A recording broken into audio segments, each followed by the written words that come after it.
La poussière de farine flottait dans l'air matinal, telle une fumée de confession. Dahlia Owens pétrissait la pâte à biscuits avec une sorte de fureur maîtrisée. Une fureur née de 3 années passées à nourrir des ouvriers de ranch affamés. Des hommes qui ne l'avaient jamais, pas une seule fois, regardé dans les yeux. Elle était arrivée au ranch Double Bar, dans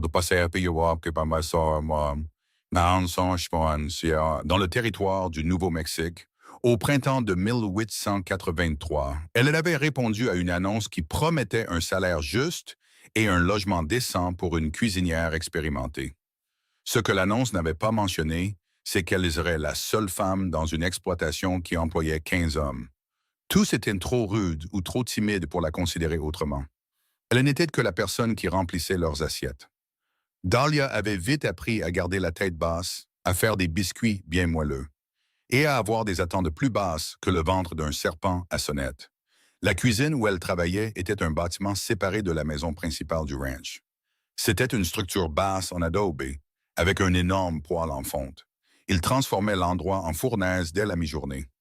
Elle avait pris l'habitude de se lever avant l'aube quand l'air du désert gardait encore la fraîcheur de la nuit. Elle préparait le petit déjeuner pour des hommes qui seraient en selle au lever du soleil.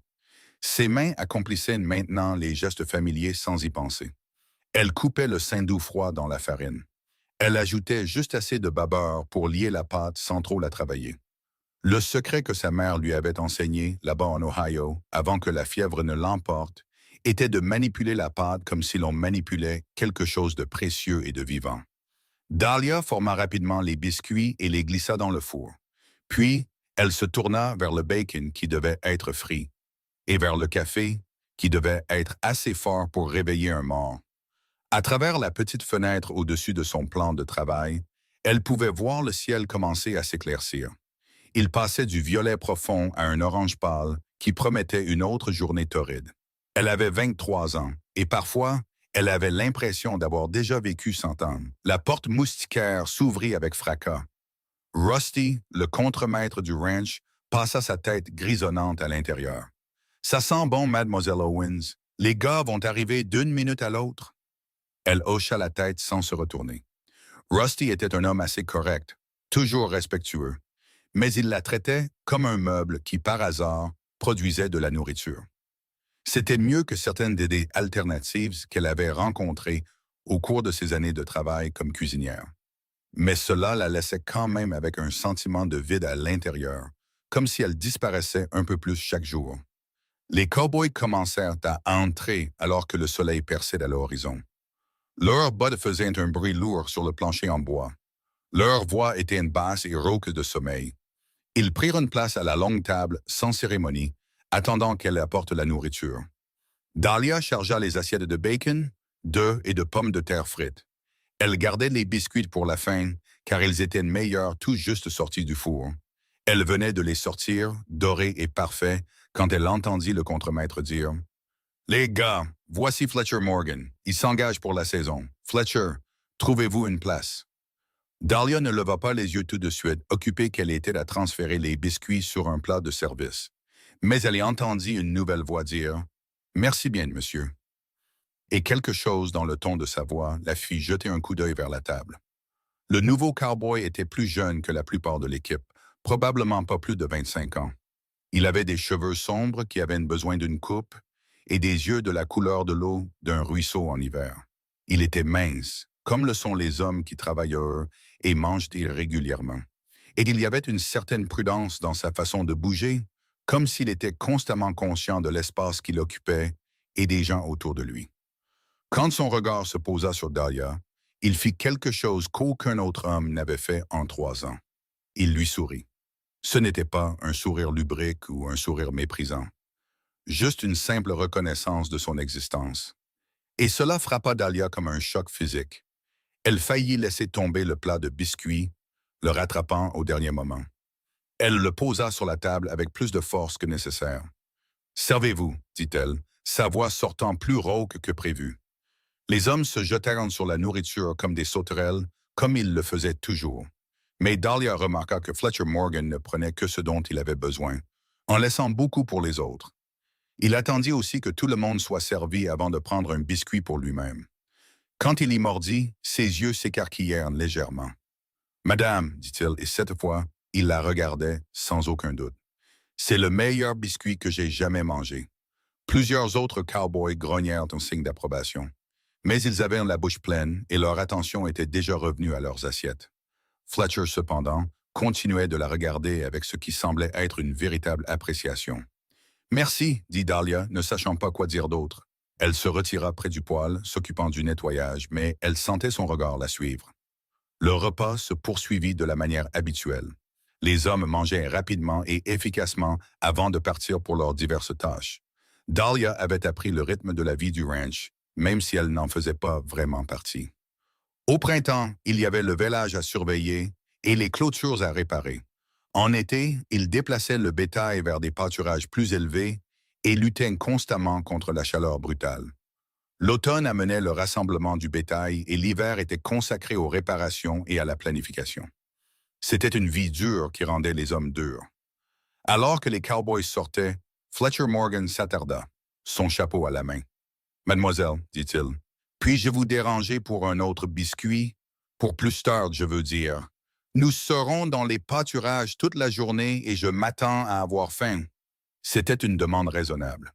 Mais quelque chose dans la façon dont il demandait, poli et presque hésitant, fit penser à Dahlia qu'il avait une autre raison de rester. « Bien sûr, dit-elle, en enveloppant 2 biscuits dans un linge propre et en les lui tendant. Leurs doigts s'effleurèrent brièvement lors de l'échange et elle sentit une secousse. Quelque chose qu'elle n'avait pas ressenti depuis très longtemps. L'espoir, peut-être, ou juste le simple besoin humain de connexion. « Je suis Fletcher Morgan, dit-il, comme si elle n'avait pas déjà entendu son nom.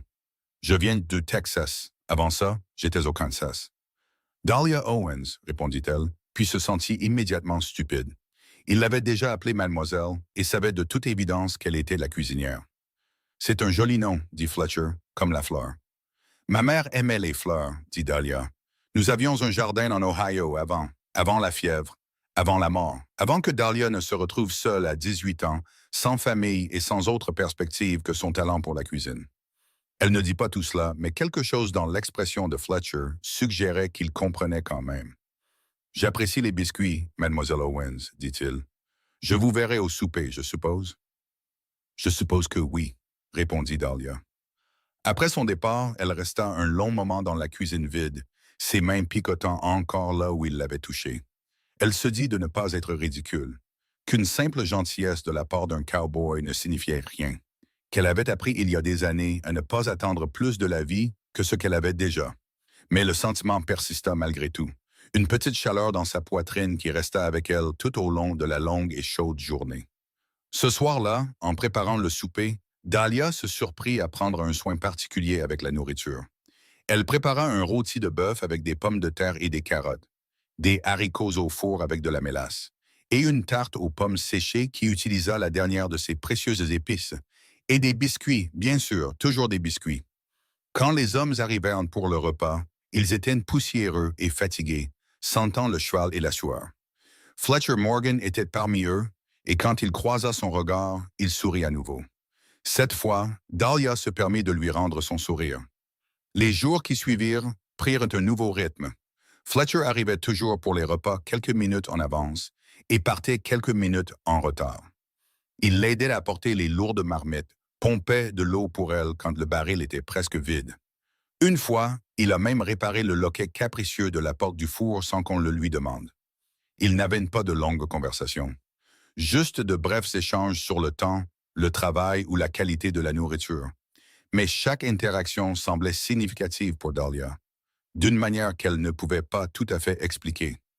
Les autres cowboys remarquèrent, bien sûr.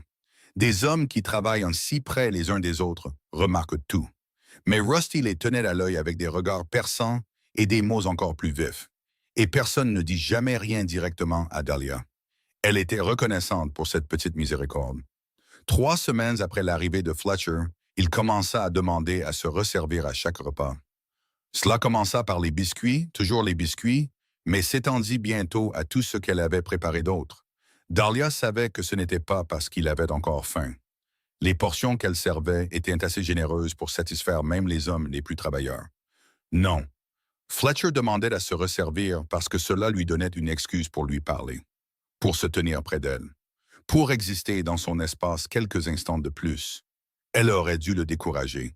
Elle aurait dû maintenir la distance professionnelle qui l'avait bien servi pendant 3 ans. Au lieu de cela, elle se surprit à préparer de la nourriture supplémentaire juste pour être sûre qu'il y en aurait assez quand il demanderait à se resservir. Un soir de fin mai, après que les autres hommes furent partis et que Fletcher l'aidait à racler les assiettes, il dit « Mademoiselle Owens, penseriez-vous que c'est trop direct si je vous demandais de m'asseoir avec vous pendant que vous prenez votre propre souper? » Le cœur de Dahlia s'emballa dans sa poitrine. Elle mangeait toujours seule après le départ des hommes et le nettoyage de la cuisine. Généralement debout, car elle était trop fatiguée pour prendre la peine de s'asseoir correctement. L'idée d'avoir de la compagnie, d'avoir sa compagnie, était à la fois excitante et terrifiante. « Je suppose que ce serait d'accord, dit-elle en essayant de paraître décontractée. Mais je vous préviens, je ne suis pas très bavarde après avoir cuisiné toute la journée. » Ce n'est pas grave, dit Fletcher. Je ne suis pas très bavard non plus, mais j'apprécierais la compagnie si cela ne vous dérange pas. Alors Dahlia prépara 2 assiettes et ils s'assirent au bout de la longue table. La même table où 15 hommes avaient mangé plus tôt, mais qui semblait maintenant intime dans la lumière tranquille du soir. Elle avait fait du poulet et des boulettes et Fletcher mangeait avec un plaisir évident. « Vous avez un vrai don, dit-il. C'est encore meilleur que ce que ma grand-mère faisait. Et je pensais que rien ne pouvait battre sa cuisine. » « Est-elle toujours au Texas? » demanda Dahlia. L'expression de Fletcher s'assombrit. « Elle est décédée il y a 2 ans. C'est en partie pour ça que je suis parti. Le ranch est revenu à mon oncle et il a clairement fait savoir qu'il n'y avait pas de place pour moi là-bas. Il a dit que j'étais trop tendre, trop porté sur les livres. Je ne sais pas pour les livres, mais j'avoue que je n'aime pas beaucoup la violence ou la cruauté, ce qui semblait être ses principaux centres d'intérêt. « Je suis désolé pour votre grand-mère, dit Dahlia. Merci. C'était une femme bien. Elle m'a appris la plupart de ce que je sais sur la façon de s'en sortir dans ce monde. » Il fit une pause, puis ajouta « Elle disait qu'on peut savoir tout ce qu'il y a à savoir sur une personne par la nourriture qu'elle prépare, si c'est fait avec soin ou juste par obligation, s'il y a de l'amour dedans ou juste du devoir. » Dahlia sentit son visage s'échauffer. « Et que pensez-vous de ma cuisine? » Fletcher la regarda directement, ses yeux couleur d'eau de ruisseau, sérieux. « Je pense que vous y mettez tout votre cœur, même quand vous pensez que personne ne le remarque. Je pense que vous êtes seul depuis longtemps et que vous avez appris à verser tout ce que vous ne pouvez pas dire dans les biscuits, les ragoûts et les tartes. Je pense que vous êtes la femme la plus remarquable que j'ai jamais rencontrée et je pense à vous chaque minute où je suis dans les pâturages. » Les mots restèrent en suspens entre eux, honnêtes et bruts. Dahlia pouvait à peine respirer. « Fletcher, » dit-elle, sa voix à peine plus qu'un murmure, « vous ne me connaissez pas. » « Alors laissez-moi vous connaître, dit-il. Laissez-moi m'asseoir avec vous au souper tous les soirs. Laissez-moi vous aider dans la cuisine. Laissez-moi être votre ami, au moins, si vous ne voulez rien de plus. » Dahlia pensa aux années vides derrière elle et aux années vides qui s'étendaient devant. Elle pensa au jardin de sa mère en Ohio, aux fleurs qui s'épanouissaient même dans un sol difficile. Elle pensa aux secondes chances et à la façon dont cet homme la regardait, comme si elle était quelqu'un qui valait la peine d'être regardé. « J'aimerais ça, dit-elle finalement. J'aimerais beaucoup ça. » À partir de cette nuit-là, Fletcher resta après chaque repas pour manger avec elle. Ils parlaient de tout et de rien, partageant les histoires de leur vie par petits morceaux. Dahlia apprit que Fletcher avait voulu être enseignant quand il était plus jeune, qu'il savait bien lire et écrire, et qu'il transportait un exemplaire usé d'Ivanhoe dans sa sacoche de sel. Fletcher apprit que Dahlia avait 2 frères aînés qui étaient partis vers l'ouest pour trouver de l'or et n'étaient jamais revenus, qu'elle avait travaillé dans 5 cuisines différentes avant d'atterrir au Ranch Double Bar, et qu'elle rêvait parfois d'avoir son propre petit restaurant dans une vraie ville. Alors que le printemps laissait place à l'été et que la chaleur devenait oppressante, leur amitié se transforma en quelque chose de plus. Cela se produisit progressivement par des regards volés et des contacts accidentels. Par la façon dont Fletcher commença à trouver des excuses pour être près de la cuisine pendant la journée, et la façon dont Dahlia commença à prendre un soin particulier de son apparence, se lavant les cheveux plus souvent et portant son meilleur tablier. Les autres cowboys continuaient de faire semblant de ne rien remarquer, mais Dahlia surprit des regards entendus échangés entre eux. Elle s'attendait à des ennuis, à ce que quelqu'un fasse un commentaire grossier ou essaie de s'interposer, mais cela n'arriva jamais. Plus tard, elle apprendrait que Fletcher avait abordé la situation directement dès sa première semaine. Il avait dit clairement aux hommes qu'il respectait Mademoiselle Owens et s'attendait à ce que tout le monde fasse de même, et que quiconque avait un problème avec ça pouvait le régler avec lui à l'extérieur. Venant de quelqu'un d'autre, cela aurait pu provoquer une bagarre. Venant de Fletcher, qui était calme mais indéniablement solide, qui travaillait plus dur que n'importe qui et ne se plaignait jamais, cela commandait le respect. À la mi-juin, le propriétaire du ranch, un homme nommé Hutchins, que Dahlia n'avait rencontré que 3 fois en 3 ans, annonça qu'il organisait une petite réception pour les ranchers voisins. C'était politique, expliqua Rusty, quelque chose à voir avec les droits sur l'eau et la législature territoriale. Mais cela signifiait du travail supplémentaire pour Dahlia. Elle devrait préparer de la nourriture pour 20 personnes, y compris des femmes, et cela devrait être plus raffiné que sa cuisine habituelle. Dahlia se jeta dans les préparatifs avec un mélange d'anxiété et d'excitation. Elle n'avait pas cuisiné pour des femmes depuis des années. L'idée d'être jugée par des gens qui pourraient réellement se soucier de choses comme la présentation et la variété la rendait nerveuse.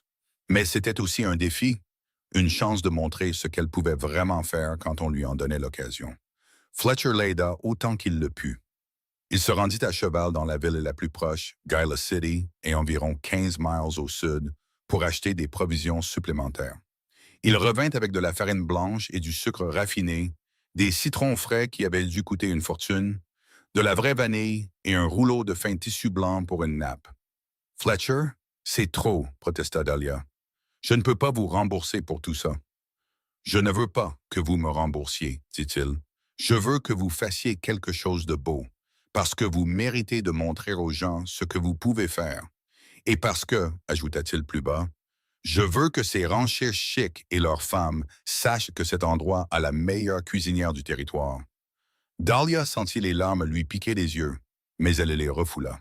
« Vous êtes trop bon pour moi. »« Impossible, » dit Fletcher. Le jour de la réception arriva, chaud et clair. Dahlia cuisinait depuis 2 jours d'affilée, préparant des plats qui pouvaient être faits à l'avance et assemblés à la dernière minute. Elle fit un rôti de porc en couronne, des poulets rôtis avec une farce aux herbes, des croquettes de pommes de terre, du maïs à la crème, des haricots verts aux amandes, 3 sortes de cornichons, des petits pains à la levure et ses biscuits. Pour le dessert, elle prépara un gâteau au citron avec un glaçage bouilli, une tarte aux cerises et un blanc mangé qui exigea toute sa concentration pour ne pas cailler avec la chaleur. Quand les invités arrivèrent, Dahlia était trop occupée pour leur prêter beaucoup d'attention. Elle entendait le murmure des conversations de la maison principale, l'éclat de rire occasionnel, le tintement des verres. Rusty et 2 des plus jeunes cowboys avaient été réquisitionnés comme serveurs, transportant des plateaux d'avant en arrière. Ils rapportèrent que la nourriture était accueillie avec un grand enthousiasme. Dahlia sortait juste la dernière plaque de biscuits du four quand la porte de la cuisine s'ouvrit et une femme entra. Elle devait avoir la quarantaine, élégamment vêtue malgré le cadre rustique, avec des fils d'argent dans ses cheveux sombres. « Vous devez être Mademoiselle Owens, » dit la femme. « Je suis Constance Hutchins. C'est le ranch de mon mari. » Dahlia s'essuya les mains sur son tablier et tenta une révérence maladroite. « Oui, madame, j'espère que tout est à votre satisfaction. »« Ma chère enfant, tout est magnifique, » dit madame Hutchins chaleureusement. « J'ai insisté pour venir ici vous le dire personnellement. Ce gâteau au citron est la meilleure chose que j'ai goûtée depuis que j'ai quitté Saint-Louis. Et quant à ces biscuits, eh bien, je vais avoir besoin que vous appreniez à ma cuisinière comment vous les faites si légers. »« Merci, madame, » dit Dahlia, submergée par les éloges. « Je crois comprendre que vous êtes avec nous depuis 3 ans, » continua madame Hutchins. « J'ai honte d'admettre que je ne savais pas que nous avions quelqu'un de votre calibre ici. Mon mari s'occupe de toutes les affaires du ranch, vous voyez, et je passe la plupart de mon temps à Santa Fe. Mais je vais y remédier. Seriez-vous prête à organiser une plus grande fête pour moi à l'automne? Je vous paierai séparément, bien sûr, en plus de votre salaire habituel. » L'esprit de Dahlia s'emballa. De l'argent supplémentaire pourrait signifier des économies, pourrait signifier des options, pourrait signifier un avenir au-delà de cette cuisine. Je serais honoré, madame. Excellent. Nous discuterons des détails plus tard. Pour l'instant, je vous laisse à votre travail, mais je voulais que vous sachiez que vous êtes appréciée, mademoiselle Owens. Vraiment. Après le départ de madame Hutchins, Dahlia resta dans la cuisine, ayant l'impression que le monde avait légèrement basculé. Reconnaissance et appréciation, la possibilité de quelque chose de plus. C'était presque trop à assimiler. Fletcher la trouva là 1 heure plus tard, après le départ des invités et le nettoyage des restes du repas par les autres cowboys. Elle frottait d'une marmite avec plus de force que nécessaire, essayant de gérer les émotions écrasantes qui l'agitaient. « J'ai entendu ce que Mme Hutchins vous a dit, » lui dit Fletcher. « Tout le dortoir en parle. Ils sont fiers de vous, Dahlia. » C'était la première fois qu'il utilisait son prénom, et le son de celui-ci dans sa voix la fit poser la marmite et se tourner vers lui. « Fletcher, j'ai réfléchi, » dit-elle. « Si je réussis bien avec la fête de Mme Hutchins, si je peux me faire une réputation de traiteur, peut-être que je pourrais économiser assez d'argent pour ouvrir ce restaurant dont je t'ai parlé. Peut-être à Gila City ou même à Santa Fe. »« C'est merveilleux, » dit Fletcher, mais quelque chose dans son expression avait vacillé. « Qu'est-ce qui ne va pas ?» demanda Dahlia. Il resta silencieux un moment, puis dit « Rien ne va pas. Je suis heureux pour toi. Tu mérites toutes les bonnes choses qui t'arrivent. C'est juste que, je suppose que j'espérais. » « Tu espérais quoi? » ?»« J'espérais que lorsque tu ferais tes plans pour l'avenir, ils pourraient m'inclure, » dit Fletcher. Les mots sortirent avec difficulté, comme s'ils lui faisaient mal. Mais je comprends si ce n'est pas le cas. Tu as des rêves, et je ne suis qu'un cowboy sans perspective et sans aucun droit de te demander de renoncer à quoi que ce soit pour moi. Dahlia traversa la cuisine en 3 enjambées et prit ses mains dans les siennes. Elles étaient colleuses et fortes, les mains d'un travailleur, et elle tremblait légèrement à son contact. « Fletcher Morgan, » dit-elle fermement. « Écoute-moi bien, chaque rêve que j'ai eu depuis le jour où tu es entré dans cette cuisine t'incluait. Chacun d'entre eux. Je ne savais juste pas si tu ressentais la même chose, si c'était réel ou si je l'imaginais. »« Tu ne l'imagines pas, » dit Fletcher. Sa voix était basse et intense. « Dahlia, je suis amoureux de toi depuis ce premier matin où tu as failli laisser tomber le plat de biscuits parce que je t'ai souri.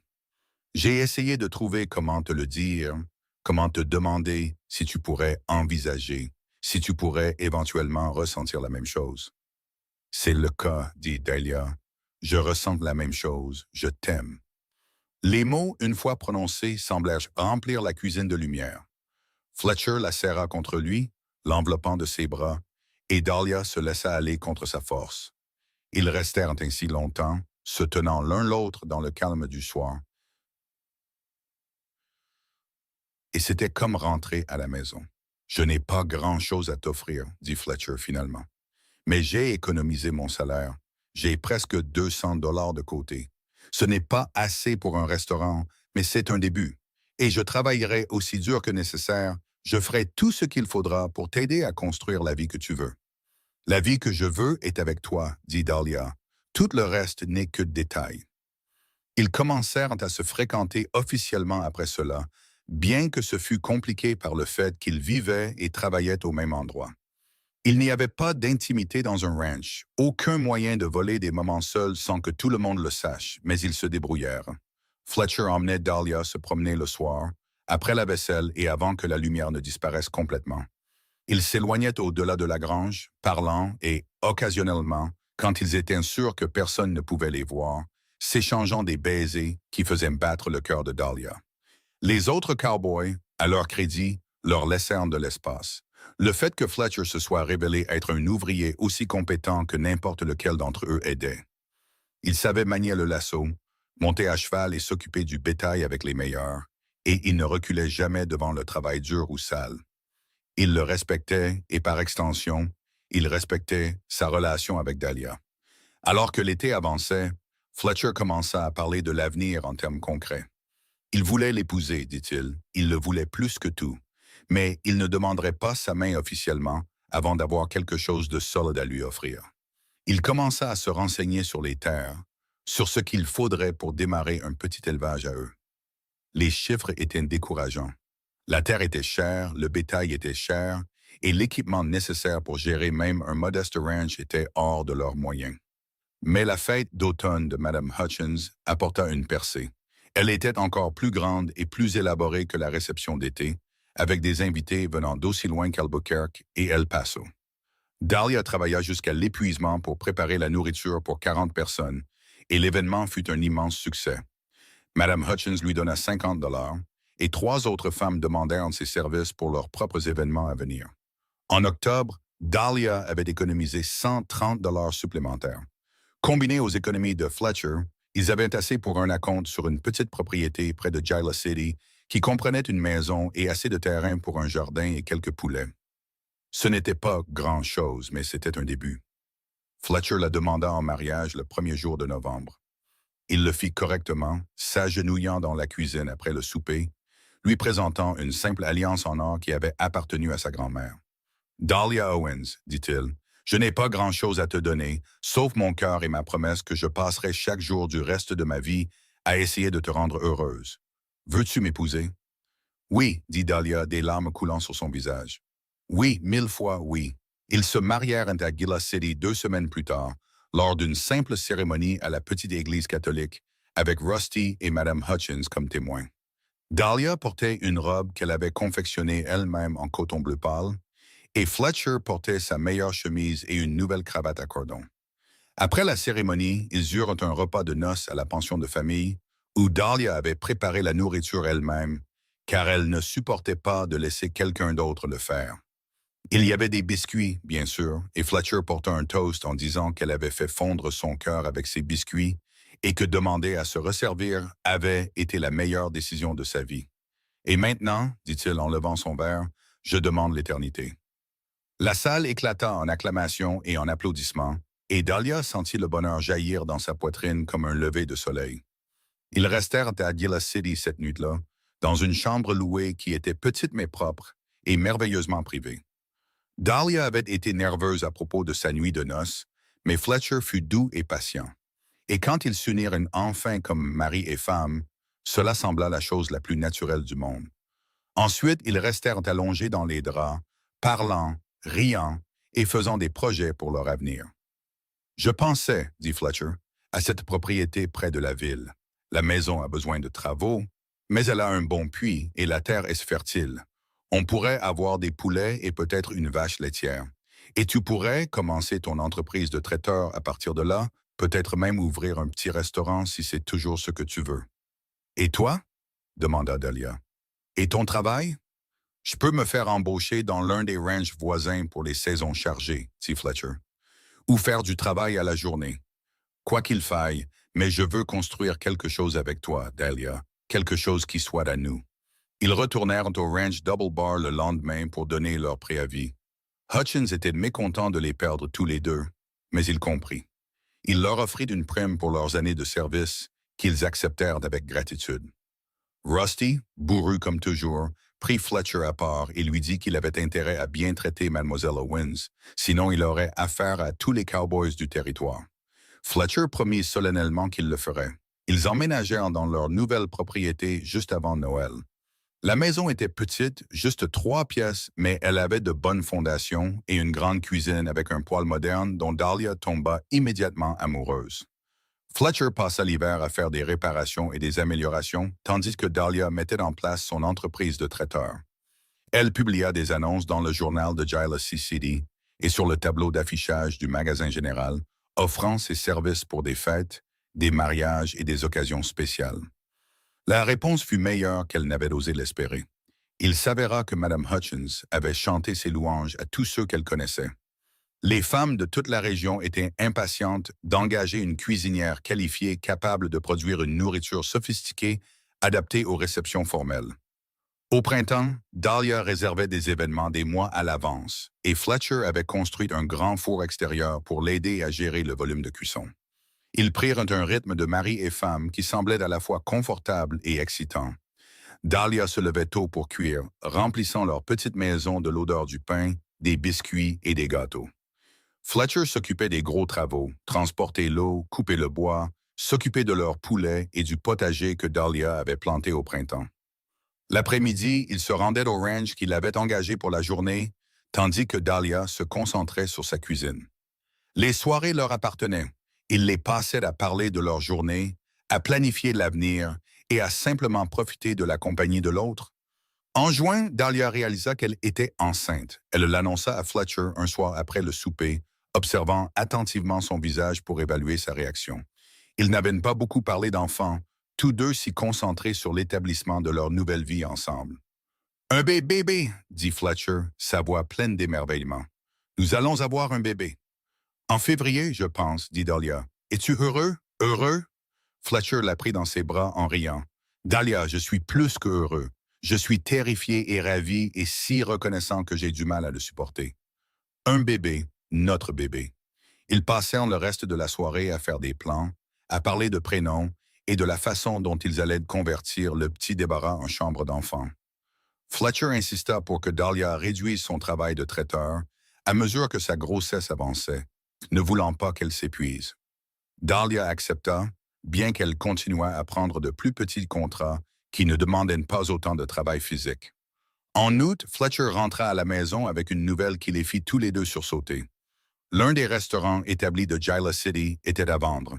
Le propriétaire, un homme âgé nommé Parsons, voulait retourner dans l'Est pour vivre avec sa fille et cherchait un acheteur qui maintiendrait l'entreprise plutôt que de simplement acquérir la propriété. « Combien demande-t-il? » demanda Dahlia, le cœur battant. « 500 $ pour le bâtiment et l'équipement, et il veut que le nouveau propriétaire garde son chef cuisinier, » dit Fletcher. « Je sais que ça semble beaucoup, mais Dahlia, ça pourrait être exactement ce dont tu as toujours rêvé. Un vrai restaurant en ville avec une clientèle établie. » Ils passèrent des jours à examiner leurs finances, calculant ce qu'ils pouvaient se permettre. Entre les revenus de traiteur de Dahlia et le salaire de Fletcher, ils avaient économisé près de 400 $. Ce n'était pas assez, mais Fletcher suggéra qu'ils pourraient contracter un petit prêt pour la différence, en utilisant leur propriété comme garantie. C'était risqué et ils le savaient tous les deux. Si le restaurant échouait, ils pourraient tout perdre. Mais l'occasion était trop belle pour la laisser passer. Ils rencontrèrent M. Parsons début septembre. C'était un homme mince, à l'air fatigué, qui semblait sincèrement heureux qu'un jeune couple soit intéressé par la reprise de l'œuvre de sa vie. « Ma femme et moi avons tenu cet endroit pendant 30 ans, leur dit-il. Il a une bonne réputation, une clientèle stable. Le problème, c'est que je deviens trop vieux pour suivre et depuis que ma femme est décédée il y a 2 ans, mon cœur n'y est plus. Vous semblez être de bonnes personnes. Je pense que vous feriez honneur à l'endroit. » Après quelques négociations, ils se mirent d'accord sur un prix de 450 $, avec l'entente que Dahlia passerait 1 mois à travailler aux côtés de M. Parsons et de son chef cuisinier pour apprendre le fonctionnement avant de prendre complètement la relève. Fletcher obtint le prêt de la banque de Gila City en mettant leur propriété en garantie. Et à la fin de septembre, ils étaient les fiers propriétaires du restaurant Parsons. Dahlia voulait le renommer, mais Fletcher l'a convaincu de garder le nom établi pour le moment. « On pourra toujours le changer plus tard, dit-il. Mais pour l'instant, les gens connaissent le restaurant Parsons. Profitons de cette reconnaissance avant de commencer à faire des changements. » C'était un bon conseil. La transition se passa plus facilement que Dahlia ne l'avait craint. M. Parsons fut patient et minutieux, lui apprenant tout sur la gestion commerciale d'un restaurant. Le chef cuisinier, un homme taciturne nommé Jim, fut d'abord sceptique à l'idée de travailler pour une femme, mais il changea rapidement d'avis une fois qu'il eut goûté sa cuisine. Ils établirent une bonne relation de travail. Jim s'occupait des plats du jour, tandis que Dahlia se concentrait sur les commandes spéciales et les pâtisseries, qui devenaient rapidement la signature du restaurant. Fletcher partageait son temps entre le travail dans les ranchs voisins et l'aide au restaurant, faisant tout ce qui devait être fait, de la réparation d'équipements caissés au service des tables pendant les heures de pointe. Il avait une aisance naturelle avec les gens que Dahlia enviait, capable de discuter avec les clients et de les mettre à l'aise sans paraître important. Alors que l'automne laissait place à l'hiver et que la grossesse de Dahlia devenait plus évidente, elle dut adapter sa façon de travailler. Elle ne pouvait plus rester debout des heures durant ni soulever de lourdes marmites. Fletcher engagea donc une jeune femme nommée Sarah pour aider en cuisine. Sarah avait 18 ans, était avide d'apprendre et se révéla être une élève rapide. Dahlia se prit au jeu du rôle de professeur, transmettant les techniques que sa propre mère lui avait enseignées. Leur fils naquit un matin enneigé de février en 1885, après un travail de 14 heures qui laissa Dahlia épuisée mais triomphante. Fletcher, qui avait fait les 100 pas dans le couloir devant leur chambre, comme un animal en cage, fondit en larmes lorsque la sage-femme le laissa enfin entrer pour rencontrer son enfant.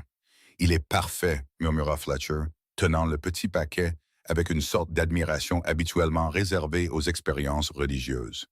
Dahlia, il est absolument parfait. Ils le nommèrent Thomas, d'après le père de Dahlia, et l'appelèrent Tommy dès le début. C'était un bon bébé, en bonne santé et fort, avec les cheveux sombres de son père et les yeux gris de sa mère. Dahlia prit 6 semaines de congé du restaurant pour se rétablir et créer des liens avec son fils, mais elle découvrit que le travail lui manquait. Cuisiner n'était pas seulement ce qu'elle faisait, c'était une partie de qui elle était. Elle retourna au restaurant fin mars, emmenant Tommy avec elle et installant un petit berceau dans le bureau où elle pouvait le surveiller tout en travaillant. C'était épuisant de jongler entre la maternité et la gestion d'une entreprise, mais Fletcher était toujours là pour l'aider, tout comme Sarah, qui se révéla avoir un don naturel avec les bébés. À mesure que Tommy grandissait, le restaurant prospérait.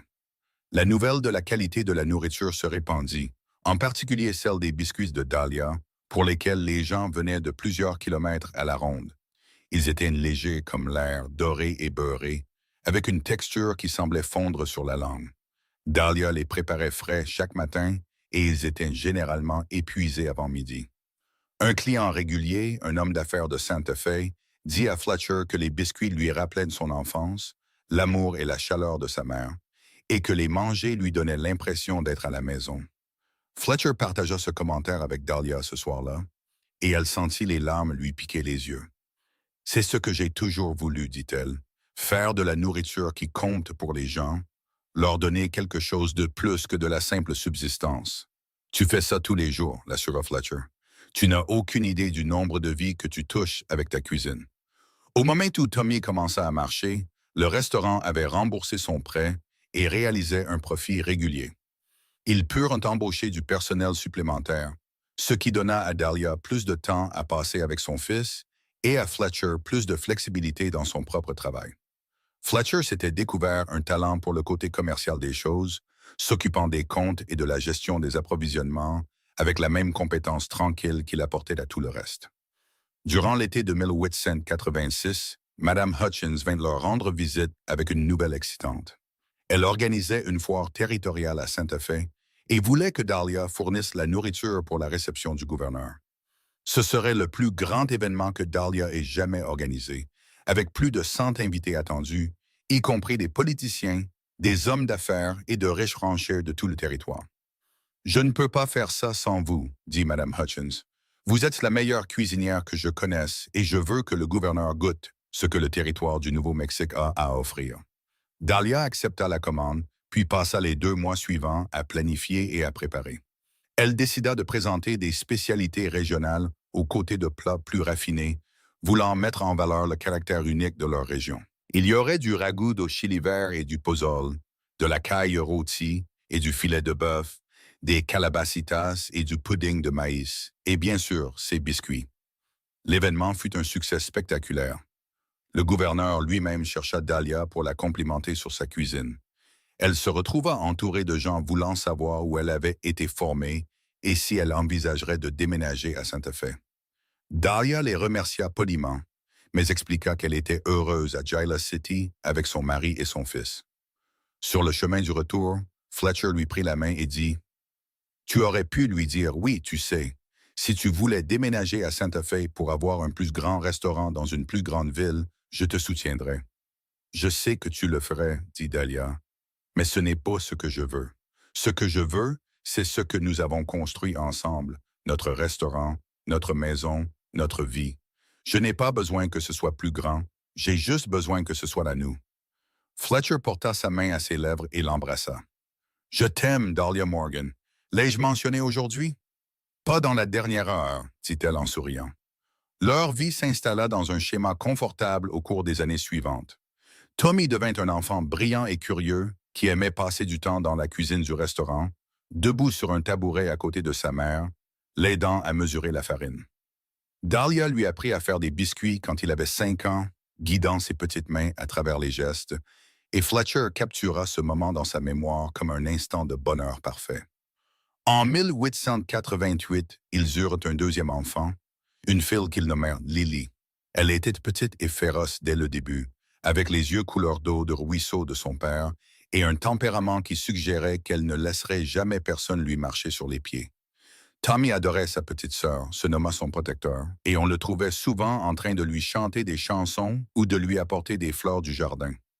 Le restaurant continua de croître et d'évoluer. En 1889, ils changèrent enfin le nom, l'appelant simplement Dahlias.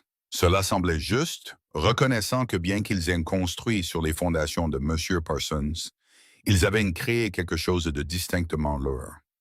Fletcher dessina une nouvelle enseigne qui fut suspendue au-dessus de la porte d'entrée, avec le nom de Dahlia peint en écriture élégante et une petite fleur de dahlia dans le coin.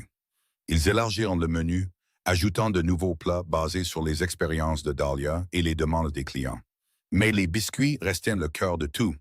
L'article qui faisait revenir les gens, qui transformait les visiteurs d'un jour en clients réguliers. Dahlia avait affiné sa recette au fil des ans, faisant de minuscules ajustements jusqu'à ce qu'elle atteigne ce qu'elle considérait comme la perfection.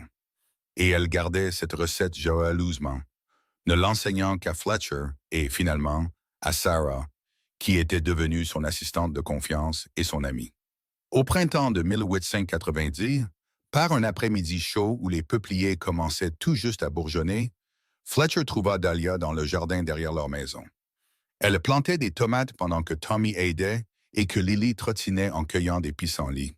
« Tu te souviens, » dit Fletcher en s'asseyant à côté d'elle, « quand je t'ai demandé pour la première fois de me resservir de ces biscuits? » « Bien sûr que je m'en souviens, » dit Dahlia. « C'est à ce moment-là que j'ai commencé à espérer que tu ressentais peut-être la même chose que moi. » « J'étais si nerveux, » admit Fletcher. « J'étais sûr que tu verrais clair dans mon jeu, que tu saurais que je n'avais pas vraiment faim, que je voulais juste une excuse pour te parler. »« Je le savais, » dit Dahlia en souriant, « mais ça ne me dérangeait pas. Je voulais que tu me parles. » Fletcher la serra contre lui, sans se soucier de la terre sur ses mains et des enfants qui jouaient à proximité. « J'ai demandé à me resservir ce jour-là, puis j'ai continué à le faire parce que chaque moment avec toi était plus doux que tout ce que j'avais jamais goûté. Et puis j'ai demandé l'éternité et tu as dit oui. Et Dahlia, je veux que tu saches que l'éternité n'est toujours pas assez longue. Je demanderais 2 fois l'éternité si c'était possible. Je demanderais l'éternité éternelle. » Dahlia l'embrassa, goûtant le sel, le soleil et l'amour. « Tu as déjà l'éternité, dit-elle. Tu l'as depuis ce premier matin où tu m'as souri et où j'ai failli laisser tomber les biscuits.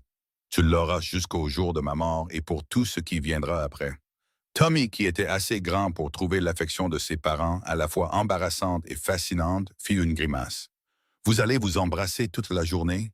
Parce que Lily est en train de manger de la terre. » Ils se séparèrent en riant et Fletcher ramassa leur fille pendant que Dahlia lui essuyait la bouche. C'était un moment si ordinaire, si domestique et banal, mais c'était aussi tout ce que Dahlia avait toujours voulu. Famille, foyer, amour, but. Ce soir-là, après que les enfants furent au lit et que la maison fut calme, Dahlia prépara une fournée de biscuits juste pour Fletcher. Elle l'avait faite périodiquement au fil des ans, les préparant comme un cadeau quand elle voulait exprimer quelque chose que les mots ne pouvaient pas tout à fait saisir. Fletcher les mangea lentement, savourant chaque bouchée, et quand il eut terminé, il dit « Je ne me lasserai jamais de ça. Je pourrais manger tes biscuits tous les jours pour le reste de ma vie, et ils me surprendraient encore par leur perfection. »« Ce ne sont que des biscuits, » protesta Dahlia. « Non, » dit Fletcher sérieusement. « Ce ne sont pas que des biscuits, c'est l'amour rendu tangible. C'est la preuve que les choses simples faites avec soin et attention peuvent être extraordinaires. C'est ce qui nous a réunis et le fondement de tout ce que nous avons construit. Ces biscuits ont changé ma vie, Dahlia. Ils m'ont donné toi. » Dahlia sentit des larmes couler sur ses joues. Même après toutes ces années, Fletcher pouvait encore la surprendre par la profondeur de ses sentiments, par sa capacité à avoir un sens dans le quotidien. « Je t'aime, » dit-elle. « J'aime notre vie. J'aime tout ce que nous sommes devenus ensemble. »« Alors nous sommes d'accord, » dit Fletcher en la prenant dans ses bras. parce que je ressens exactement la même chose. Les années continuèrent de passer, apportant à la fois des défis et des joies.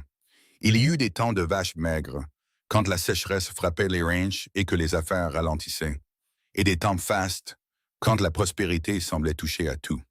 Tommy devint un jeune homme réfléchi qui aimait les livres autant que son père, et Lily se révéla avoir hérité du don de sa mère pour la cuisine. Sarah épousa Jim, le chef cuisinier, et ils eurent 3 enfants qui considéraient le restaurant comme une deuxième maison. En 1895, Dahlia et Fletcher célébrèrent leur 10e anniversaire de mariage. Ils fermèrent le restaurant pour la journée, chose qu'ils n'avaient jamais faite auparavant, et organisèrent une fête privée avec seulement leur famille et leurs amis les plus proches. Rusty descendit du ranch Double Bar, les cheveux grisonnants maintenant, mais toujours aussi coriaces. Madame Hutchins envoya un télégramme de Santa Fe avec ses félicitations et un chèque généreux. La célébration fut simple, mais sincère, pleine de rire, de bonne nourriture et d'affection véritable. Cette nuit-là, allongée dans son lit avec les bras de Fletcher autour d'elle, Dahlia pensa à la jeune fille qu'elle avait été 10 ans plus tôt, seule et invisible, convaincue que sa vie serait toujours définie par ce qui lui manquait plutôt que par ce qu'elle avait. Cette fille n'aurait jamais cru que cet avenir était possible, qu'elle pourrait être si complètement heureuse. « À quoi penses-tu » demanda Fletcher d'une voix endormie. « Au biscuit, dit Dahlia. Fletcher rit. Après 10 ans, j'aurais dû savoir que ce serait la réponse. Non, je suis sérieuse, dit Dahlia. Je pense à quel point c'est étrange que quelque chose de si simple, de si basique, puisse finir par signifier autant. De la farine, du saindoux et du beurre mélangés et cuits, mais ces biscuits t'ont amené à moi. Ils m'ont donné confiance et un but. Ils ont bâti notre entreprise et nourri notre famille. C'est comme, je ne sais pas, comme s'ils étaient magiques. Peut-être qu'ils l'étaient, dit Fletcher. Ou peut-être que c'est toi la magie et que les biscuits ne sont qu'une des façons dont elles se manifestent. Quoi qu'il en soit, je suis reconnaissant. Je suis reconnaissant pour les biscuits, pour toi et pour chaque jour que nous avons passé ensemble. Même les jours difficiles, demanda Dahlia. Surtout les jours difficiles, dit Fletcher. Parce que ce sont les jours où j'ai pu te voir être forte, courageuse et absolument magnifique. Ce sont les jours où je suis tombé amoureux de toi une nouvelle fois. Ils firent l'amour alors, lentement et doucement, avec la familiarité d'une décennie passée ensemble et la passion qui n'avait jamais diminué. Ensuite, Dahlia s'endormit, se sentant totalement satisfaite, totalement en paix. À mesure que leurs enfants grandissaient, Dahlia commença à leur enseigner tout ce qu'elle savait sur la cuisine et la gestion d'une entreprise.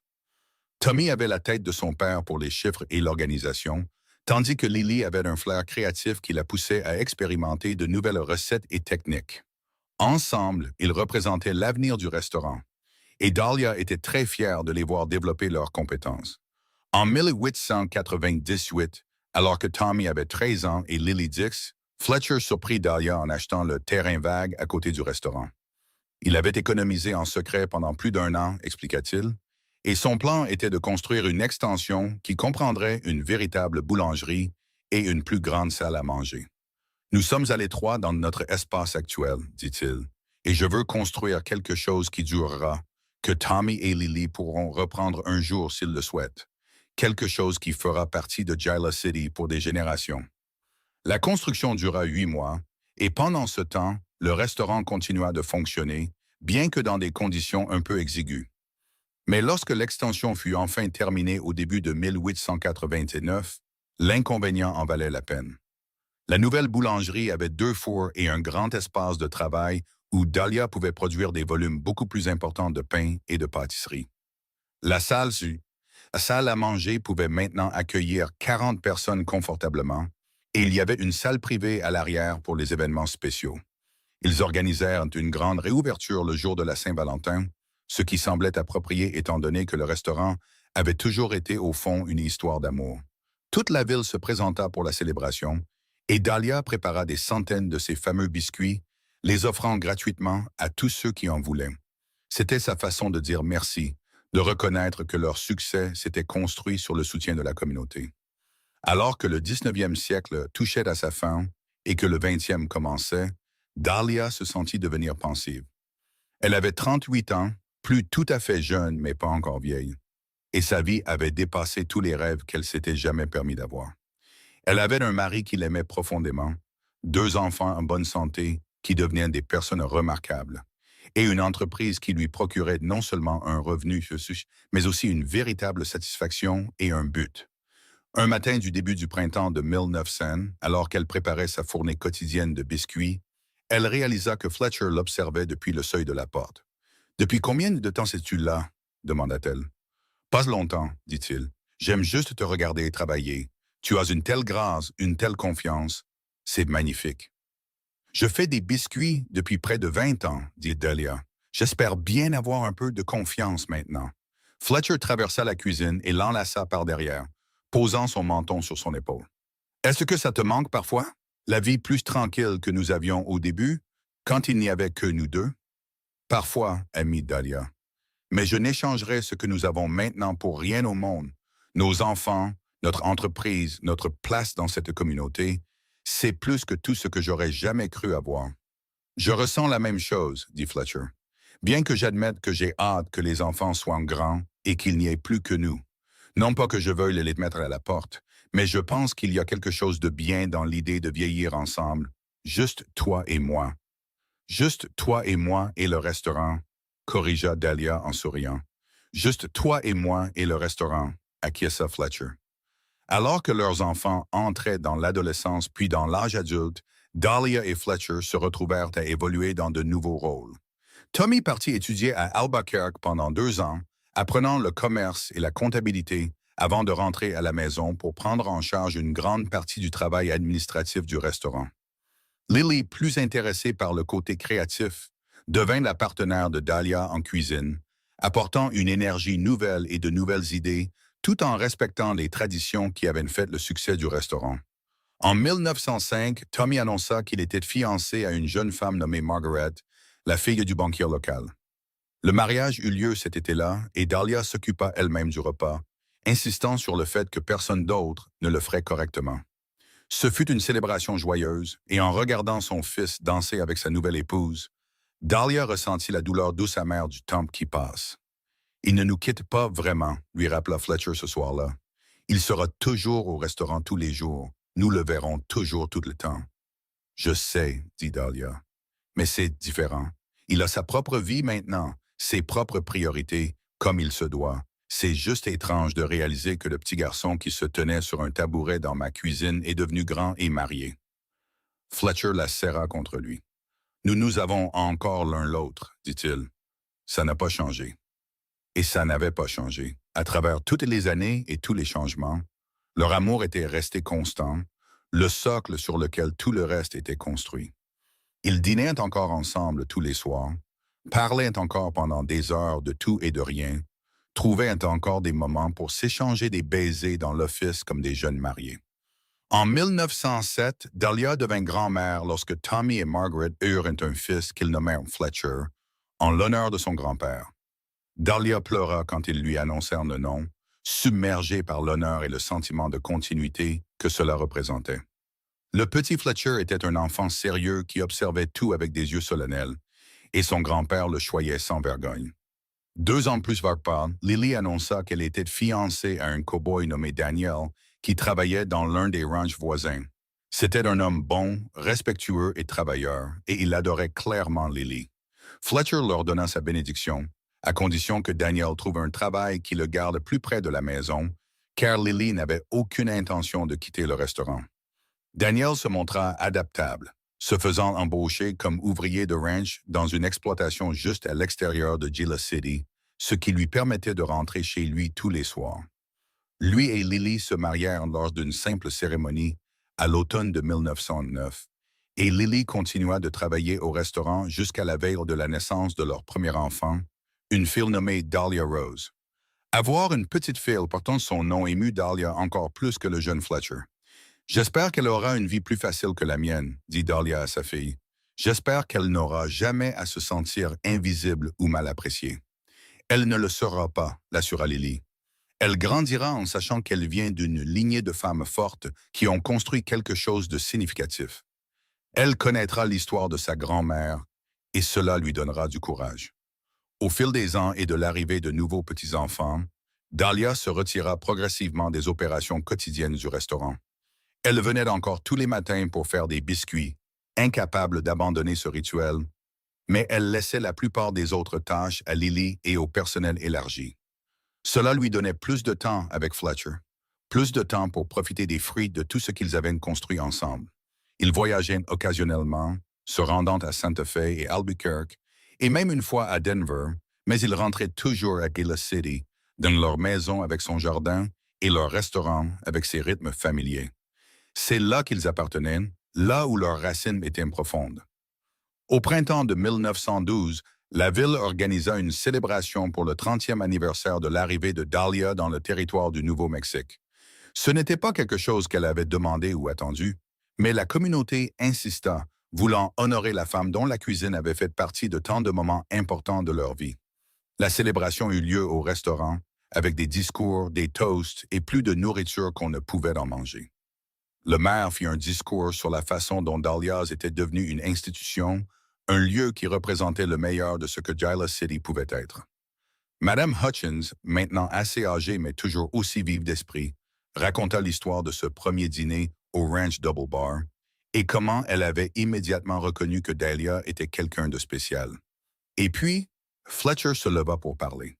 Il avait 54 ans, ses cheveux sombres parsemés d'argent, son visage ridé par des décennies de soleil, de travail et de rire. Mais ses yeux avaient toujours la même teinte d'eau de ruisseau, et quand il regarda Dahlia, elle sentit le même battement dans sa poitrine qu'à 23 ans. La plupart d'entre vous connaissent l'histoire publique, dit Fletcher. Comment ma femme est arrivée au Nouveau-Mexique et a travaillé comme cuisinière de ranch. Comment nous nous sommes rencontrés et sommes tombés amoureux.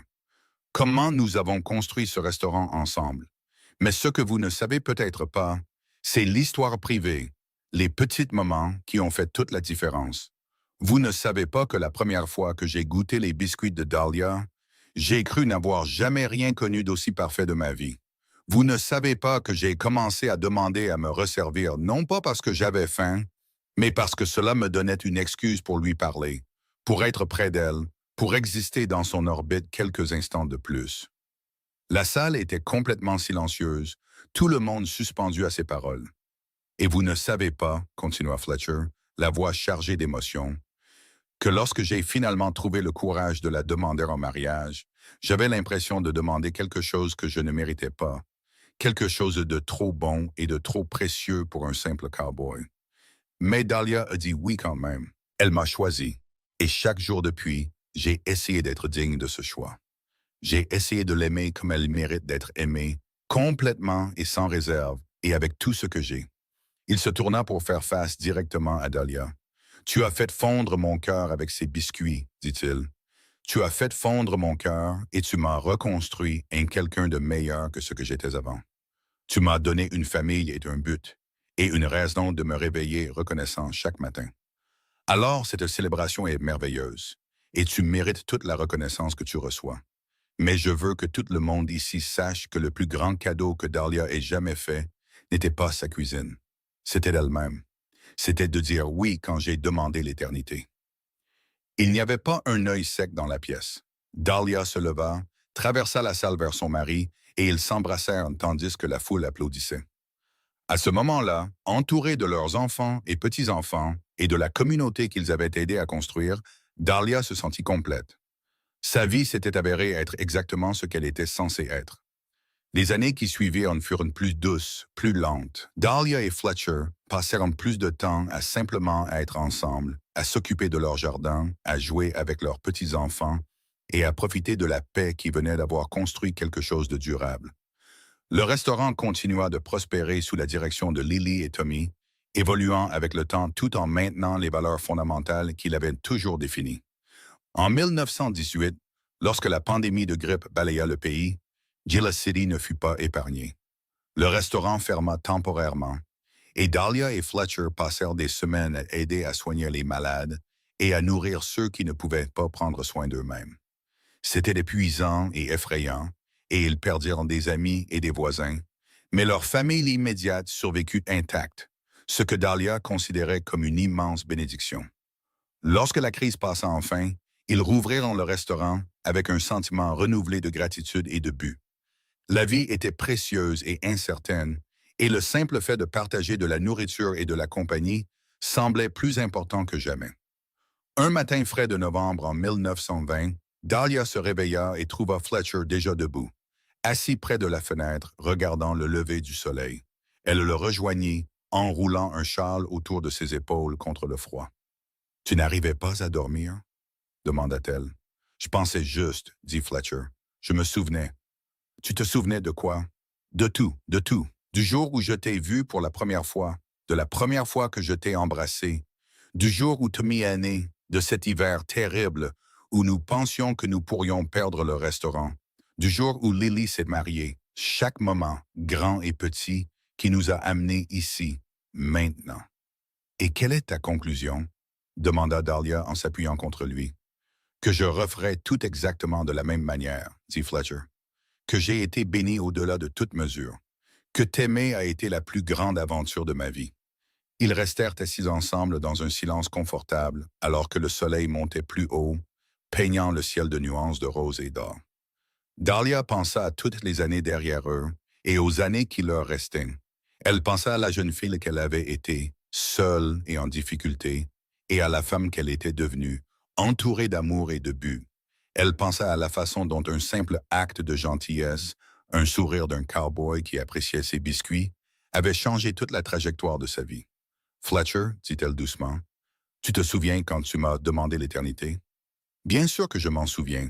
C'était la chose la plus importante que j'ai jamais demandé à quelqu'un. »« Tu sais ce que j'ai réalisé? » dit Dahlia. « L'éternité n'est pas une seule chose. Elle est faite de tous ces petits moments, de ces jours ordinaires où rien de spécial ne se passe, sauf que nous sommes ensemble. L'éternité, c'est le café du matin, les promenades du soir et faire des biscuits le mardi. L'éternité, c'est l'accumulation de toutes ces petites éternités, enfilées comme des perles sur un fil. »« C'est magnifique, » dit Fletcher. « C'est nous, » répondit Dahlia. « Nous sommes magnifiques, non pas parce que nous avons fait quelque chose d'extraordinaire, mais parce que nous nous sommes choisis chaque jour, parce que nous avons construit une vie ensemble, un jour à la fois, un biscuit à la fois, et que nous n'avons jamais cessé de nous choisir. » Fletcher lui embrassa la tempe. « Je te choisirai toujours. Jusqu'à mon dernier souffle et au-delà, je te choisirai toujours. » Dans les années qui suivirent, Dahlia et Fletcher s'installèrent dans les rythmes confortables de la vieillesse. Ils restèrent actifs dans le restaurant, bien que plus comme des figures de proue bien-aimées que comme des gestionnaires actifs. Dahlia faisait encore des biscuits la plupart des matins, bien que ses mains ne fussent plus aussi stables qu'autrefois, et Lily l'aidait souvent. Fletcher tenait toujours les comptes, bien que Tommy s'occupât de la plupart des décisions réelles. Ils prenaient plaisir à voir leurs petits-enfants grandir et finalement leurs arrière-petits-enfants arriver, une toute nouvelle génération pour faire avancer la famille. Pour leur 40e anniversaire de mariage en 1925, le restaurant organisa une autre célébration. Dahlia avait 64 ans, Fletcher 66, et ils avaient vécu assez longtemps pour voir leur modeste histoire d'amour et de biscuits faire partie de l'histoire de la ville. La célébration fut plus calme que celle de 13 ans plus tôt, plus intime, mais non moins significative. Cette nuit-là, seul dans leur chambre, Fletcher offrit à Dahlia une petite boîte en bois qu'il avait sculptée lui-même. « Ouvre-la », l'encouragea-t-il. À l'intérieur se trouvait un morceau de papier plié, jauni par le temps. Dahlia le déplia soigneusement et trouva une recette écrite de sa propre main plus jeune, sa recette de biscuits, celle qui avait tout commencé. « Où as-tu eu ça? » demanda-t-elle. « Je te l'ai demandé une fois il y a des années, et tu me l'as écrite, » dit Fletcher. « Je l'ai gardée toutes ces années parce que ça me semblait important. Cette recette, ces mots de ton écriture, ils représentent tout ce que nous sommes devenus. J'ai pensé que nous pourrions peut-être la donner aux petits-enfants pour qu'ils sachent toujours d'où ils viennent. » Dahlia sentit les larmes couler sur son visage. « Tu as gardé ça pendant 40 ans. » « Je l'ai gardé parce que c'était important, » dit simplement Fletcher. « Parce que tu étais importante. Parce que ces biscuits m'ont amené à toi. Et tu es la meilleure chose qui me soit jamais arrivée. » Ils firent l'amour cette nuit-là avec la tendresse d'une longue pratique, leur corps familier, mais toujours capables de se surprendre l'un l'autre. Ensuite, ils restèrent enlacés, parlant du passé et de l'avenir jusqu'à ce qu'ils s'endorment. Alors que les années 1920 laissaient une place aux années 1930, Dahlia et Fletcher continuèrent leur vie tranquille à Gila City. Le restaurant prospéra même pendant les difficultés de la Grande Dépression, offrant des repas abordables et parfois de la nourriture gratuite à ceux qui ne pouvaient pas payer. Dahlia insista sur cette politique, se souvenant de ses propres années de vache maigre, et Fletcher la soutint complètement. Ils s'en sortiraient, disait-il. Ils s'en sortaient toujours. Durant l'été de 1935, Fletcher eut une crise cardiaque alors qu'il travaillait dans le jardin. Dahlia le trouva effondré parmi les plantes de tomates et cria à l'aide. Tommy, qui était en visite, courut chercher le médecin, mais au moment où l'aide arriva, Fletcher était déjà parti. Il mourut avec de la terre sous les ongles et le soleil sur le visage, dans le jardin qu'il avait entretenu pendant des décennies. Dahlia était dévastée. Après 50 ans ensemble, elle avait en quelque sorte pensé qu'ils partiraient en même temps, qu'aucun n'aurait à affronter la vie sans l'autre. Mais la vie n'était pas si simple. Elle se retrouva seule à 74 ans, entourée de famille et d'amour, mais sentant l'absence de Fletcher comme une blessure physique. Les funérailles furent des plus grandes que Gila City ait jamais vues. Des centaines de personnes vinrent rendre hommage à l'homme qui avait été d'une gentillesse sans faille, qui avait travaillé dur et aimé profondément, qui avait aidé à construire quelque chose de durable. Mais Dahlia n'enregistra presque rien de tout cela. Elle traversa le service dans un état second, acceptant les condoléances mécaniquement, incapable de réaliser pleinement que Fletcher était parti.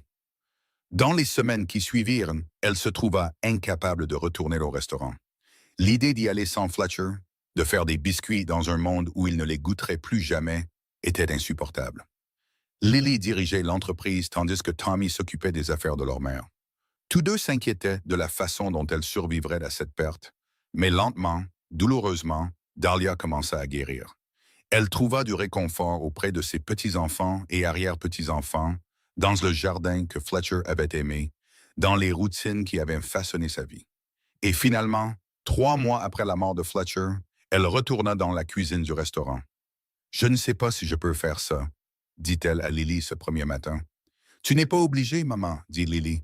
Nous comprendrons si tu veux rester à la maison. » Mais Dahlia secoua la tête. « Non, c'est ce que Fletcher voudrait.